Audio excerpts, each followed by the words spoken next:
Кыргызстанда банктардан насыя алып, бирок кайтарып бере албай калган жарандардын маселеси олуттуу социалдык көйгөйлөрдүн бирине айланганы белгилүү. Мындан улам өкмөт банктардан насыя алган жарандарга колдоо көрсөтүү механизмин иштеп чыккан. Маалыматка ылайык, Кыргызстанда 1 миллиондон ашык адам насыя алат. Демек, ар бир үй бүлө кандайдыр бир финансылык уюмдарга каржылык жактан көз каранды. Буга ылайык 100 миңге чейин насыя алгандар үстөк пайыз төлөбөйт деп айтылганы коомчулукту кубандырбай койгон жок. Мындан улам аны ишке ашыруу механизми тууралуу бүгүн кененирээк маек куруп, маалымат бергенге аракет кылабыз. Биз менен бирге болуңуздар.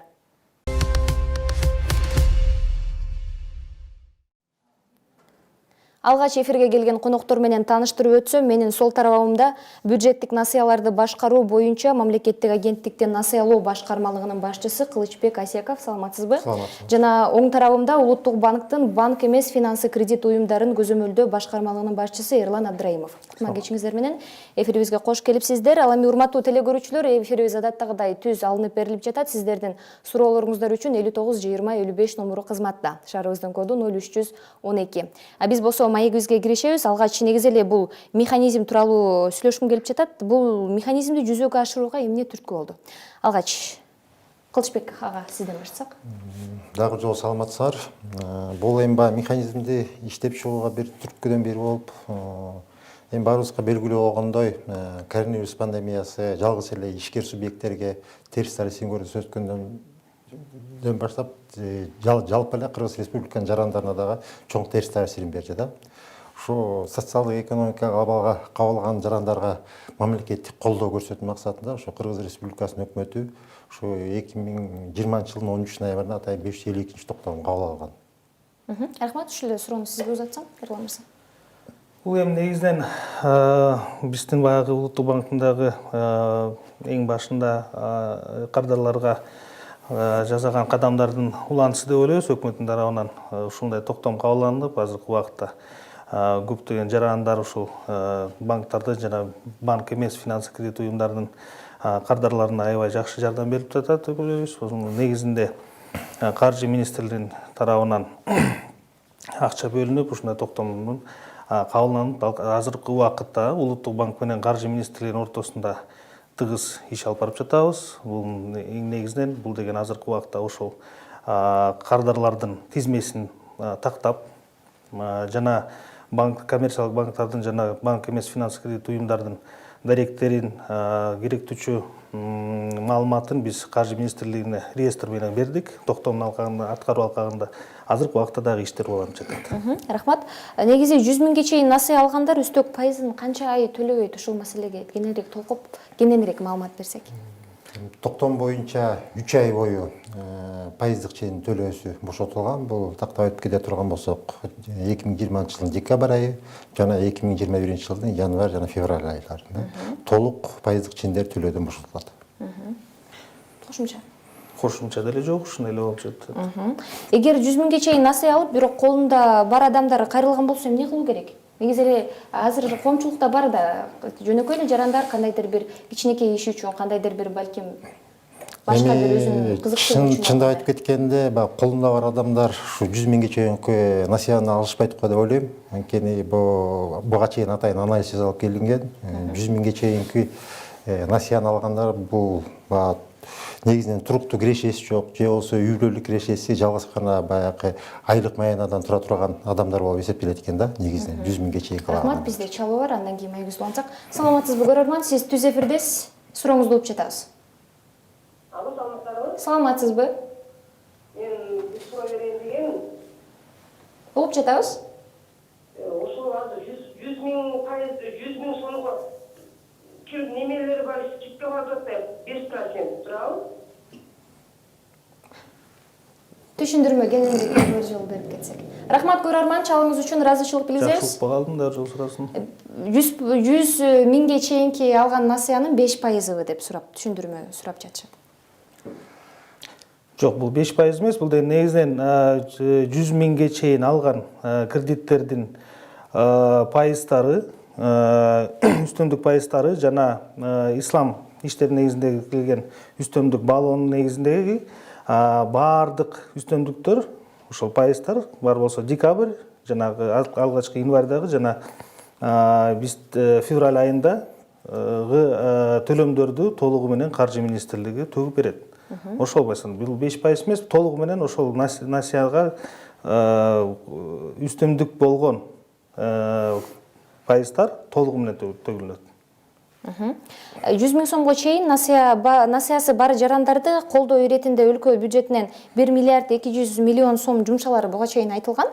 Анан ушул маселеге токтолсоңуздар, жалпы канча каражат жумшалган жатат? Эми бул токтом жаңыдан иштелип башталганда Кыргыз Республикасынын финанс министрлиги, Улуттук банк менен экономика министрлиги менен чогуу бир атайын топ түзүлүп ушу менен атайын каралып чыккан. Эми болжол менен 673 миңден ашык кредит боюнча жардам көрсөтүлөт экен. Бул токтомду ишке ашыруу максатында Кыргыз Республикасы финанс министрлиги республикалык бюджетке 1 миллиард 253 миллион сом каралууда. Азыркы маалда республикалык бюджеттин 2021 жылга бул акча каражаты уже каралып киргизилди. Буга чейин негизи бул мамлекеттин казынасынан пайдаланылбайт деген нерселер айтылбады беле? Бул каражаттар салыктык эмес кирешелердин эсебинен табылды.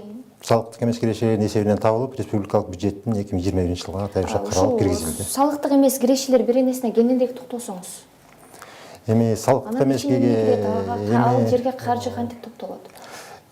Эми баарыбызга белгилүү болгондой, атайын казынада атайын эсептик счет ачылган болчу. Бул эсептик счетко экономикалык комиссия деп атат. Ошол экинен акча каражаттар түшүп атат.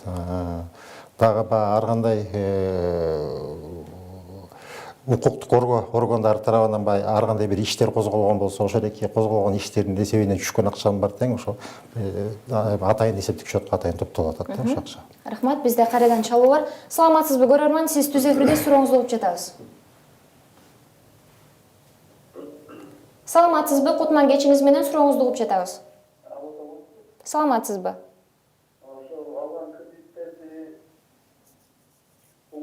Угулуп жатат, сурооңузду берсеңиз болот. Ошо биринчи октябрга чейин алынган кредиттердин пайыздары деп жатат. Туура ошол, анан кийин Угуп жатабыз сурооңузду. Баягы банктарга барсак, акча түшө элек, али бери проценттерин төлөшүптүр деп атат. Ошолор боюнча маалымат берип коюңуздар. Чоң рахмат. Чалууңуз үчүн ыраазычылык билдиребиз. Рахмат сурооңуз үчүн. Азыркы убакта чындап эле ушундай бир 2-3 кайрылуу делеги биз Улуттук банктан да угуп калдык. Бирок бул жерден бир түшүндүрмөнү кетирип кетели. Бул деген азыркы убакта токтом негизинде биз деген азыркы убакта ушул январда каржы министрлигинде топтоп, бул реестрлер деп аталып коебуз, кардарлардын толуктап, аларды текшерип, себеби бул деген токтом негизинде ар бир жаран, кардар бир эле гана кредитти өзүнө ушундай пайыздык ченинен бошотууга мүмкүнчүлүгү бар. Ошол негизинен алар деген ошол мекемелеринен алган, насыя алган мекемелерине өзүнүн билдетмесин жазып кетиш керек. Ушул гана мекемеден алам, башка мекемелерден албайм деген билдетмесин сөзсүз түрдө жазып кетиш керек. Анан кийин азыркы убакта болсо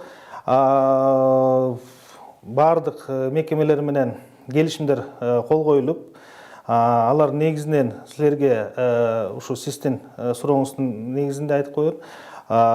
Сизден пайызды албаш керек. Эгерде алып калса, биз мындай бир сунуштамабыз керек. Ошол мекемеге барып, алар менен бир сүйлөшүүгө келип, себеби бул пайыздар каржы министрлигинин реестринин негизинде сиздин ордуңузга жабылып берилет. Ошон үчүн ошол алган мекемелерге барып сүйлөшүүңүздү өз ара чечүүгө сунуштайбыз. Рахмат, бизде кайрадан чалуу бар. Саламатсызбы көрөрман, сиз түз эфирде сурооңузду угуп жатабыз. Саламатсызбы, сурооңузду берсеңиз болот.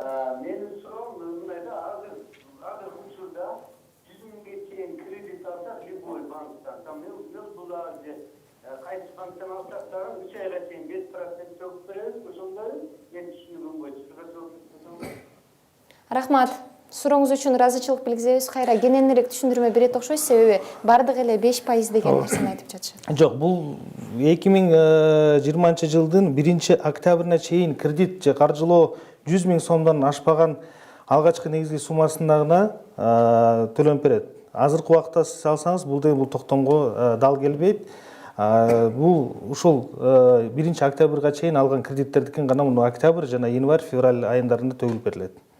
5%-ды мен билбейт экенмин ал кайсы маселе боюнча экенин. Мындай жардам болжол менен 600 миңдей үй бүлөгө бериле тургандыгы буга чейин белгилүү болгон. Токтомго кол коюлгандан бери канча адам бул жардамды алуу үчүн кайрылып, мамлекеттик казнадан канча каражат үстөк пайызды жабуу үчүн жумшалды? Азыр жана эле айтып кеткендей, Улуттук банк ошол реестрлер менен азыркы убакытта иш алып барып жатабыз.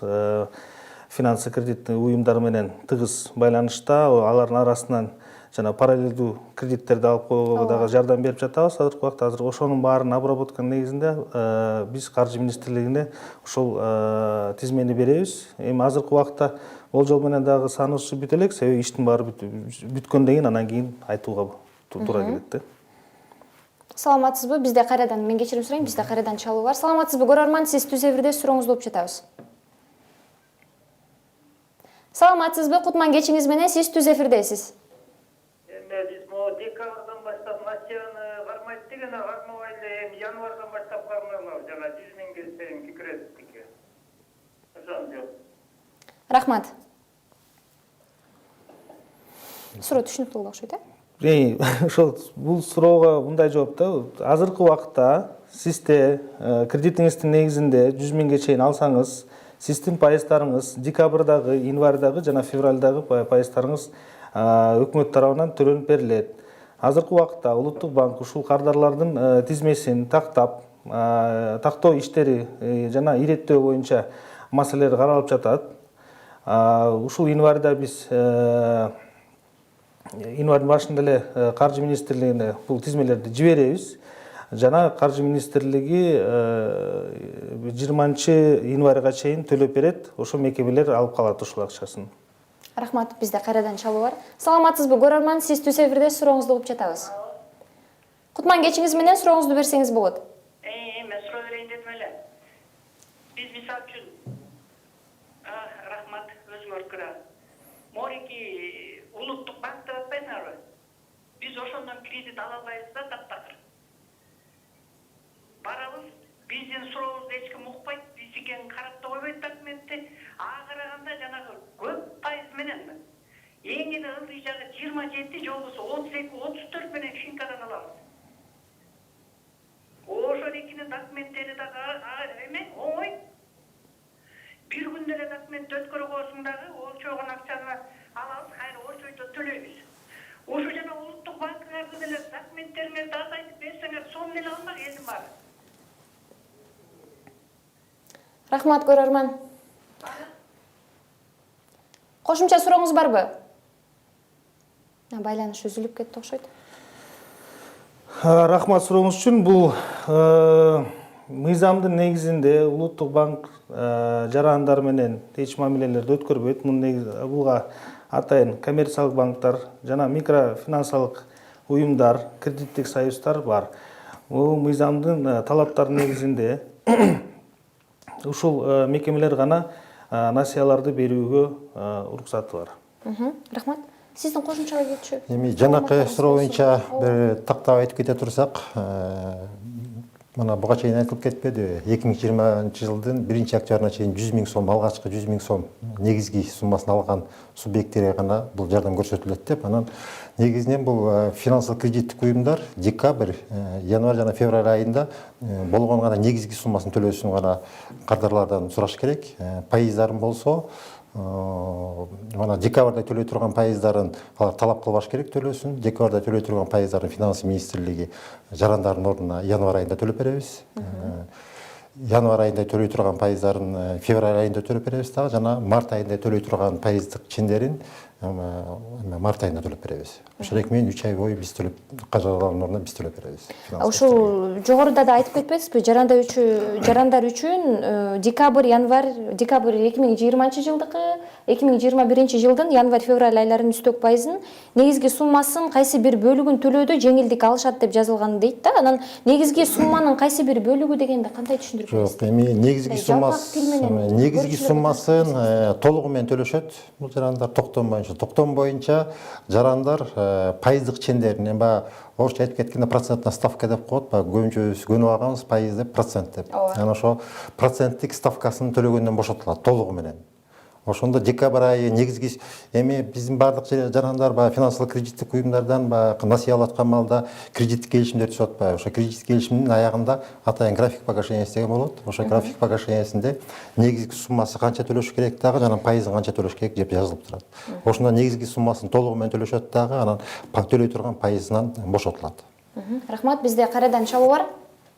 Саламатсызбы көрөрман, сиз түз эфирде сурооңузду угуп жатабыз. Саламатсызбы? Кутман кечиңиз менен сурооңузду берсеңиз болот.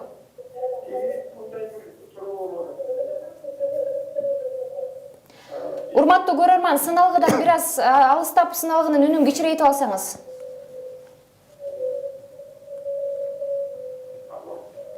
Сыналгыңыздын үнүн бир аз азайтып коюңуз.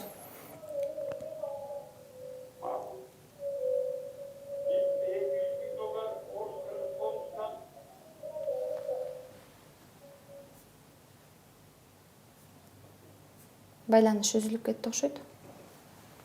200 000 доллар Кыргыз Орус фондунан алдык дегендер бар экен да. Негизи бул 100 000ге чейинки, 100 000 сомго чейинки эле насыя үчүн каралган да. Урматтуу көрөрмандар, чындыгында эле бул токтом ушул пандемияга байланыштуу, өлкөдөгү кырдаалга байланыштуу ушул 100 000ге чейинки насыя алган жарандар үчүн, үй бүлөлөр үчүн 2020 жылдын декабрь айы жана 2021 жылдын январь-февраль айлары үчүн каралган. 5% деген нерсе чындыкка дал келбеген маалымат. Ушуга ылайык биздин темабызга тиешелүү суроолоруңуздарды берсеңиздер өтүнүч. Биз маегибизди улантабыз. Негизи ушул биз жогоруда да айтып кетпедикпи? Бул чечим COVID-19 коронавирус инфекциясынын пандемиясы менен шартталган эпидемиологиялык кырдаалга байланыштуу болуп калды деп, жана социалдык кырдаалга байланыштуу деп. Анан токтомго ылайык, эгерде насыя алуучунун 100 000ге чейин дагы бир кошумча насыялары болуп калса, кандай арыз, кандай каттарды даярдап, ошонун негизинде банкка барып кредит алган, кайрылып кандай сураныш керек? Тандоону өзү жүргүзөбү же банк аркылуу жүргүзөбү? Тандоону бул токтомдун негизинде бир эле гана кредиттикин төгүлүп берет. Себеби бул атайын бир мекеменин өзү тандаш керек. Себеби бул деген эми ар бир кардар өзү билет. Каягында кайсы төлөш, кандай төлөшкөн, кайсынысын өз күчү менен төгө алат, кайсынысына чындап эле жардамы керек болуп турат азыркы убактачы. Анан кийин ошол негизинде алар деген мен жана жогоруда айтып кеткендей арызы менен кайрылып, жана ошол карыздын негизинде милдеттенмесин алат. Ушул гана мекемеден алам, башкалардан албайм деп. Бирок биз азыркы убакта Улуттук банк финансы кредит уюмдары менен тыгыз иштеп, көптөгөн ушундай параллелдүү кредиттерди таап алып атабыз. Ошону кайрадан өтпөс үчүн биз кайра финансы кредиттик уюмдарга жиберип, ошол кардар менен сүйлөшүүлөрдү өткөрүп, өз тандасын деп. Себеби буякта баягы түшүнбөксүз дагы болушу мүмкүн. Себеби бул токтомдун негизинде кабыл алынгандан кийин 10 күндүн ичинде ар бир финансы кредиттик уюм ар бир кардарына ушундай мүмкүнчүлүк бар экендигин жеткизгенге аракет кылышкан. Булар деген СМС аркылуу же чалуулар аркылуу же өздөрү барып мониторингтин негизинде барып эметишкен да. Ошонун негизинде азыркы убакта ушуну туура түшүнүш керек. Ушул токтомдун алкагында туура өздөрүнө чечим кабыл алыш үчүн кардарлар өз графиктерин салыштырып, кайсы жеринен өздөрү кыйналып жатканын же ушул жерде ылайык өзүнө талаптарын таап, өздөрүнүн арыздары менен каралса болот. Рахмат, бизде кайрадан чалуу бар. Саламатсызбы көрөрман, сиз түз эфирде сурооңузду угуп жатабыз. Саламатсызбы, Кутман кечиңиз менен сурооңузду берсеңиз болот. Бизде мындай суроо да, биз дагы болгу бытовой техника алганбыз. Октябрдачы, анан ошого дагы жеңилдик болобу? Бакай банктан алганбыз да. 100 000ге чейин болгон. Техникаңыз 100 000ге чейинки суммага пландалган. Туура түшүндүкпү? 35 000. Рахмат. 1-октябрга чейин тактап алайын дедим эле. Албетте. Байланыш үзүлүп кеткен жокпу? Байланыш үзүлүп кетти, кечирим сурайбыз. Негизи эле ушул маселеге кененирээк токтолсоңуз, чындыгында эле 1-октябрга чейин кийин анан чын эле техника тууралуу да жакшы суроо болду. Жок, буякта токтомдун негизинде сумма эле көрсөтүлгөн 100 000 сомго чейинки. Бул себеби Эми ар бир жаран бул 2020 жылы негизинен татаал жыл болду. Көбү мурда алган насыяларды деле техника болобу же башка каражаттардын алынып, азыркы убакта жумушсуз калып калгандары бар. Же баягы өзүнүн алектенген бир иштери токтотулуп калган COVID-19 негизинде. Ошонун алкагында ушундай жардам берилип турат. Бирок биякта деген бир ушу такталайын дегенде 1 октябрга чейин деп көрсөтүлөт. Мындай укканыма карашта бир октябрь дедилер, бирок октябрь айында болсо бул уже аларга түшпөй калат. Токтомго ылайык келбей калат. Рахмат. Саламатсызбы көрөрман, бизде кайтадан чалуу бар. Сиз түз эфирде сурооңузду угуп жатабыз. Алло. Кутман кечиңиз менен сурооңузду берсеңиз болот. Кутмандуу кечиңиздер менен. Менде суроом бар эле. Байтүшүмдөн кредит алганбыз, микрокредитный банктанчы. Жарым жылдан бери төлөп келатып, өткөндө декабрь айында ушу мыйзам чыкты дегенде Байтүшүм банкына киргенмин да, сурагам, айткам, кандайча шарттар, кандай болот, кандай 50 миң алгам менчи. Десем, аяктагы иштеп аткандар айтышкан, муну деген национальный банк карайт, биз карабайбыз деп. Алар кандай карап, кандай жиберишет. Мен айткам, силер деген жибересиңер, письмени ким жиберет депчи. Жок, национальный банк карат дейт аны. Биз жибербейбиз письмелерди дейт. Ошондо кандай бул? Алар жибериш керекпи письмени? Же национальный банкка биз жазыш керекпи? Рахмат. Ушул жерден кеңири токтоп кетейин. Рахмат сурооңуз үчүн. Арызды сөзсүз түрдө сиз ошол алган банкка же финансы кредиттик уюмга же кредиттик союзга бересиз. Бул арыздын негизинде сизди ошол тизмеге киргизип, тизмени бизге реестрди бизге жиберишет. Ал тизме менен биз өзүбүз анализ өткөрүп, анан кийин ошол тизмени биз каржы министрлигине жиберебиз дагы. Каржы министрлиги ошонун тизменин негизиндеги суммасын, мисалы Байтүшүмдү айттыңыз, Байтүшүмдө сиздин пайызыңызды жабууга жиберилет. Ошол себептен Байтүшүмдөн мүмкүн түшүнбөстүк болуп кетти, же алар туура эмес маалымат айтышты, же сизге туура эмес, сиз туура эмес түшүнүп алдыңыз ушул маселесин. Бирок мен сизге айткандай эле ушундай алгоритм өтөт. Рахмат. Чечимдин алкагында Улуттук банк менен Финансы министрлигине 2020 жылдын 1 декабрына чейин Финансы министрлиги үчүн чегерилген пайыздардын субсидиялоо жөнүндө келишим түзүү үчүн финансылык кредиттик уюмдардын бириктирилген реестрин берүү милдеттендирилген деген маалымат бар да. Ушул маселе негизи кайсыл баскычта жалпы эле бул ушул маселе боюнча кеңирээк токтолуп берсеңиз. Бул маселенин токтомдун аткаруусунун негизинде биз алкагында биз каржы министрлигине толугу менен коммерциялык банктардын жана микрофинансылык уюмдардын тизмесин жибергенбиз. Кийинчерээк бул токтомго өзгөртүүлөр киргизип, кредиттик союздар дагы киргизилди. Кредиттик союздардын да тизмесин өз убагында биз жибердик. Рахмат. Бизде кайрадан чалуу бар. Саламатсызбы көрөрман, сиз түз эфирде сурооңузду угуп жатабыз.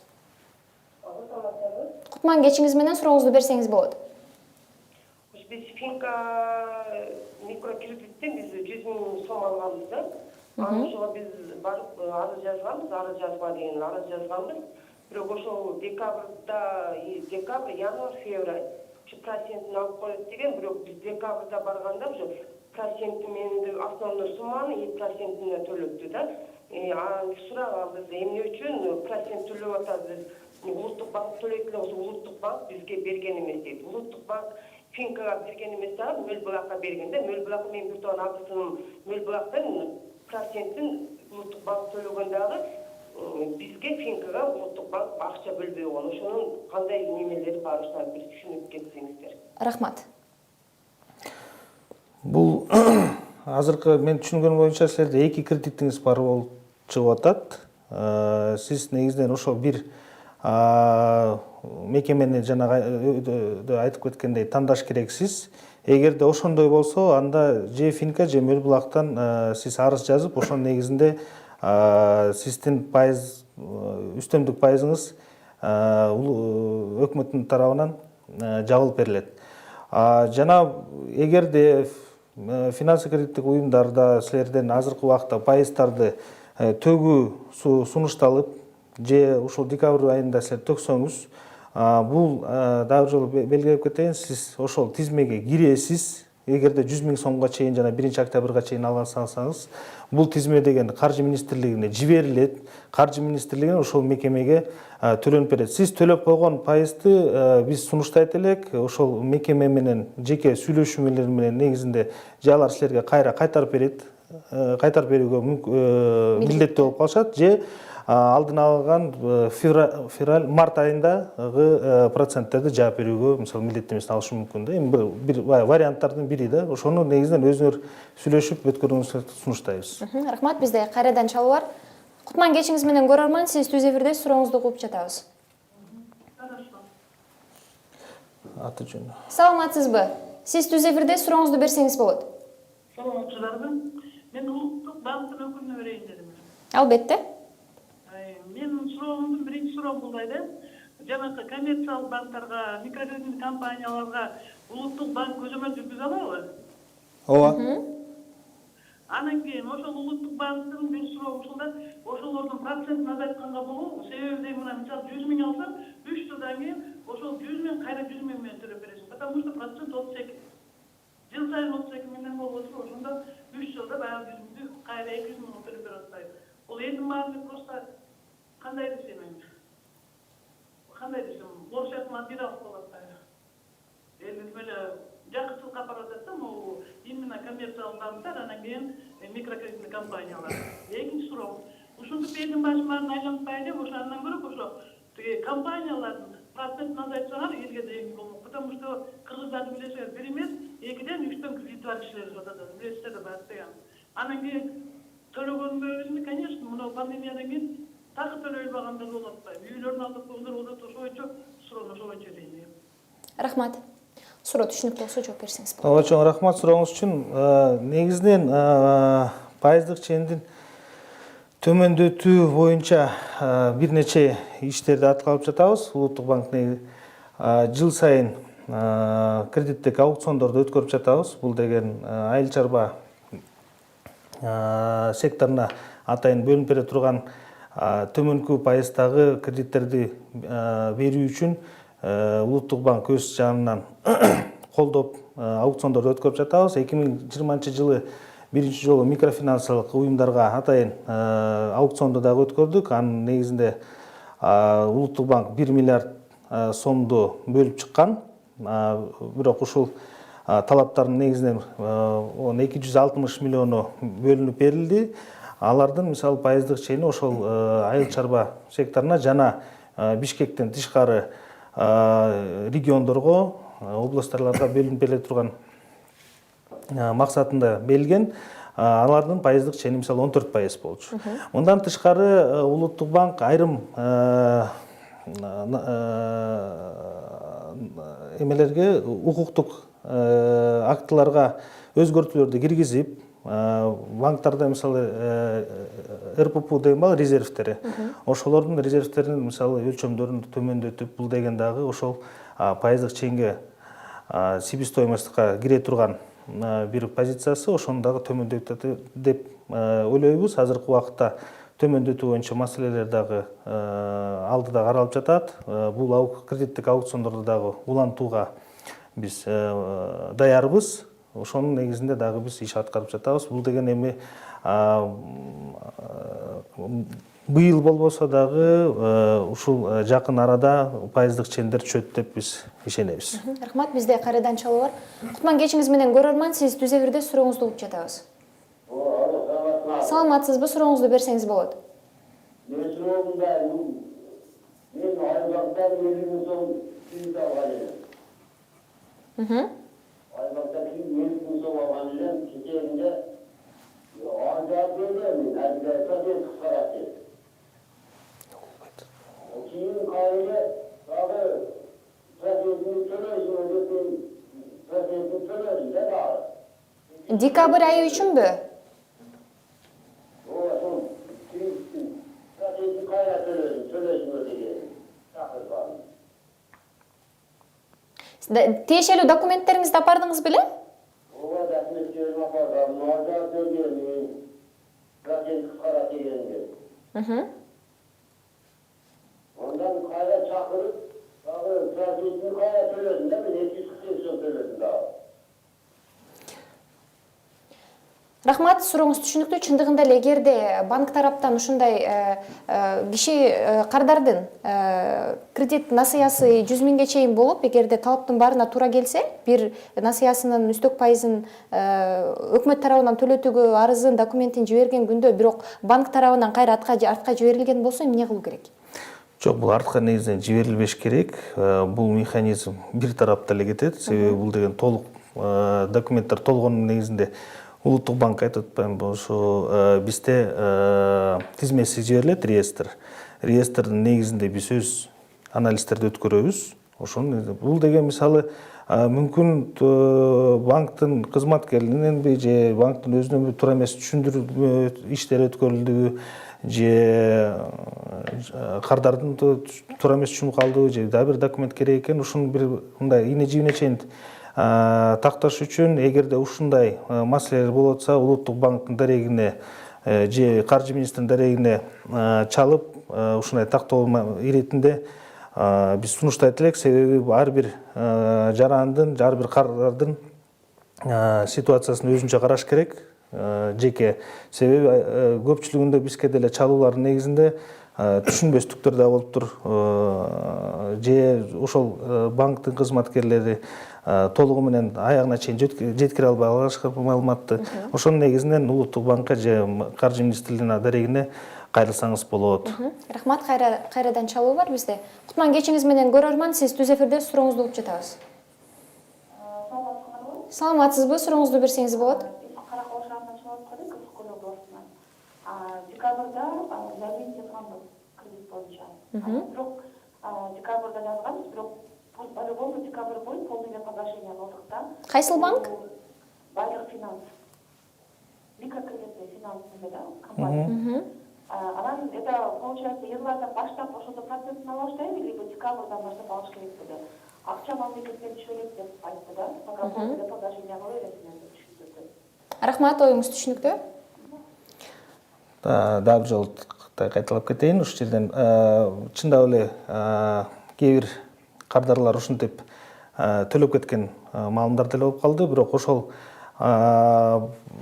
сиздин жеке байлык финанска кайрылып тактап көрсөңүз, сиз ошол тизмеге түшсөңүз, ошол тизменин негизинен Каржы министрлиги силерге сиздин төлөй турган декабрдагы төлөй турган пайыздарыңыздын ордун жаап берет. Жана январь, жана февралында. Эгерде сиз декабрда төлөсөңүз, ошол байлык финанс менен жеке маектешип, алар менен ушул декабрдын айына төлөнүп калган пайызды кандай чечүү боюнча маселесин өзү ара чечип алсаңыз туура болот эле да. Рахмат, бизде кайрадан чалуу бар. Кутман кечиңиз менен көрөрман, сиз түз эфирде сурооңузду угуп жатабыз. Саламатсыздарбы? Мен Саламатсызбы? Көл областындагы Каракол шаарында турам. Менин силерге суроом, бул Окус банкына кайрылган баягы кайрылсам деген, бизге пока деген разрешение берилет, биз эч кандай чара албайбыз. Тияктан бизге кол коюлуп, приказ чыккан эмес. Биз узата албайбыз деди. Бул биринчи суроом. Экинчи суроом, биз ипотекага үй алганбыз сиңдиме. Салым финансы банкынан. Андан деген 33.500 төкчүбүз айына. Россияда иштеп, ошого ылайыктап 5 жылга алганбыз. Анан пандемияга каршы марттан баштап биз төлөй албай калдык, кыйналдык, аябай. Биякта 33 миң боюнча эме жок да, бизде зарплат жок.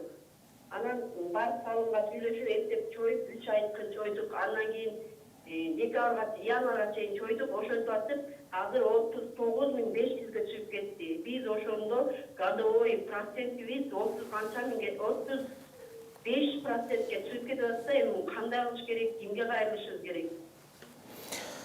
Сурооңуз үчүн ыраазычылык билгизебиз. Түшүндүңөр, анан ушул боюнча аябай кыйналып атасыз, чынына келгенде, азыр сиңдимди эптеп кетирдик, эми январда барып, иштесиң бир ай узатып бергиле десек, түшүнбөстүк менен кайра биз силерге базар белек деп бизди кагытыштады. Эми барып Россияга барып иштегичи январды кайтып төлөбүз, биздин эң кайрымыбыз ушул. Папам 2-нчи группада инвалид, акчасы жок, азыр төлөй албайт. Рахмат. Чалыңыз үчүн ыраазычылык билгизебиз. Бир тактап алайын дедим да, сиз Караколдон дедиңиз, Ооба. Караколдон чалды. Байланыш үзүлдү окшойт. Бул маселесин негизинен салым финансмага дагы бир жолу жазма арыз менен кайрылсаңыз болот. Себеби бул деген азыркы убакта баардык сиз эле жалгыз гана эмес, негизинен эле дүйнө жүзүндөгү ушундай кыйынчылыктарды көрүп жатышат. Кардарлар көбү. Биз ойлойбуз ушунун негизинде сиз арыз менен кайрылыш керексиз. Эгерде финансы кредиттик уюм силерге отказ берсе, сиз ошол маселе эмне үчүн отказ берип аткан ошону ийне жийине чейин далилдер алкагында сизден улуттук банкка да кайрылсаңыз болот. Биз да караштырып берели ушул эмне себептен. Себеби бул деген ар бир финансы кредиттик уюм жоопкерчилик кредитование өткөрүш керек азыркы убакта. Себеби силерге отказ бергенден аларга деле жеңилдик болбойт, сизге деле жеңилдик болбойт бул жерден. Анан отказ берип аткан себептерин да караштырып көрүш керекпиз. Ошонун негизинде биринчи кезекте ошо салым финанска кайрылсаңыз, анан кийин аякта чечилбесе улуттук банкка кайрылып, эгерде сиздин укуктарыңыз бузулуулар болсо, ошонун негизинде бизге кайрылсаңыз болот. Рахмат. Кутман кечиңиз менен көрөрман. Биз сизди угуп жатабыз. Сурооңузду берсеңиз болот.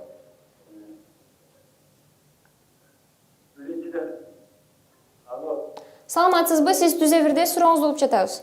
Саламатсыздар. Ерлан Мырышбек, бул 3.000 сомдук кредит алгандай болуп анан микрокредитный банк эле капиталдан алганбыз Саата районунан. Угуп жатабыз. Ошону декабрь айында барсак жанагы проценттин ошо кармап койду.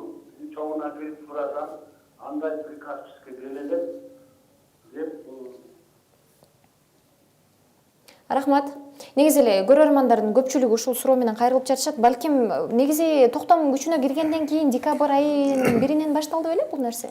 Ооба, токтом кабыл алынгандан кийин 10 күндүн ичинде ар бир кардарга ушуга 100 000 сомго чейин алган кредиттерлердин кардарга маалыматты жеткиш керек болчу, ар бир финанс кредиттик уюм. Ошонун негизинде азыркы эмне үчүн проценттерди кармап жаткан биз дагы жолу баардык финанс кредиттик уюмдар менен дагы бир байланыш алып дагы тактаганга милдеттүү болобуз. Биз тактайлычы бул негизинен. Бул деген мындай болбош керек болчу негизинен. Себеби азыркы убакта ошол декабрь айында кээ бир кардарлар чындап эле ушундай өздөрү деле келип баягы төлөп кеткенде баягы токтомдун чыкканын билбеген негизинде төлөп кеткендер дагы бар болчу. Мүмкүн ошолордун арасында дагы бар азыркы убакта угуп жаткандар. Дагы бир жолу айтып кетейин, бул деген каржы министринин тарабынан ар бир жарандын кредитин, бир кредитин 100 000 сомго чейинки пайыздары декабрь 2020 жылдын декабрына жана 21 жылдын январь жана февраль айларына төлөп берет. Ордун бас. Рахмат. Кылычбек ага, мен сизге кайрылгым келип жатат. Ошо каржы тарабынан көптөгөн суроолор дагы көрөрмөндөр тарабынан айтылды. Негизи кененирээк комментарий берип өтсөңүз ушул берилген суроолорго. Кененирээк комментарий илеп кете турган болсок, декабрь айынын башында бизге улуттук банк тарабынан финансылык кредиттик уюмдардын реестрин өткөзүп беришкен. Ошо өткөзүп берген реестрлердин негизинде финанс министрлиги тарабынан декабрь айынын ичинде 200дөн ашык финансылык кредиттик уюмдар менен атайын тиешелүү келишимдерди түзүп бүттүк. Келишимдерди да биз так көргөзгөнбүз. Ошо финансылык кредиттик уюмдар ошо декабрь 2020 жылдын декабрь айында жана 2021 жылдын январь февраль айларында биздин жарандардан пайыздык чендерди төлөөсүн талап кылбаш керек деп. Буга чейин жана айтып кетпедимби, ошо азыр кээ бир жанатан бери суроолорду берип атышат. Ошо бизге эч кандай приказ келе элек деп, эми мына буга чейин 1-2 микрокредиттик компаниялар да атап кетип атат. Ушул салым финанс, элит капитал, ошол эле байлык финанстар менен финанс министрлиги тарабынан атайын келишим түзүлгөн. Келишимде так баарын тең көргөзүп жаздык элек. Дагы бир жолу айтып кетели, эми баягы кээ бир биздин жарандар билбестик менен декабрь айында пайыздын төлөп койгон болсо, негизги суммасындагы жана пайызын төлөп койгон болсо, ошодеки кайсы микрокредиттик компаниядан болобу, финансылык компаниядан болобу, банктан болобу, ошодеки банкка кайра барып, финансылык кредиттик уюмга ошолор менен өзүлөрү сүйлөшүү жүргүзүп, төлөнгөн декабрь айында төлөп койгон, билбестиктен төлөп койгон пайыздык ченин кийинки март айында болобу же апрель айында болобу ошолор менен сүйлөшүү келишим негизинде жылдырууга мүмкүнчүлүгү бар. Жогоруда дагы ушул суроону айтып калышпадыбы? Бизге азырынча буйрук келе элек депчи кайрылгандар болбодубу? Анан чындыгында эле ушундай кеч билип калып, кеч банкка барып ошонун 100 миңге чейинки насыясын айтып калса, үстүк пайызын алыңыздар депчи, кечиип калган жарандар кандай кийин кайрылса болобу? Негизи ушул берейин дегеним, реестр тизмесине кирет деп жатпайсыздарбы? Реестр ким тарабынан түзүлөт? Ар бир жарандын 100 миңге чейинки насыясы ким тарабынан такталыш керек? Банктын өкүлдөрүнүн тарабынан такталыш керекпи? Эми бул реестр финансылык кредиттик уюм тарабынан түзүлүш керек дагы.